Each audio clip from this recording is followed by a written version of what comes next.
Hi, it's me again with Corel Roll Tips and Tricks. Real quick little video.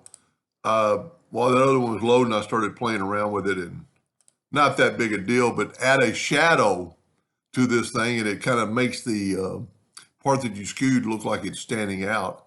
So pretty easy. Just I've got this group together. You can see it's a group of 3 objects. I'm going to go to Effects, or excuse me, Object, Group, and Ungroup.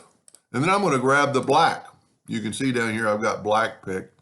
I'm going to go right here to the shadow flyout, and I'm just going to grab it. I'm going to go straight down, then I'm going to give it a little bit of skew.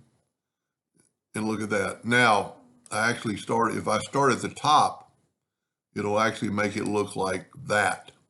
Kind of skew it all over. Now, if we take the yellow box and go up to Object, well, I guess I did grab a yellow box. There we go. And it looks pretty unique. Anyway, I hope that helped just a little bit. Thank you for watching.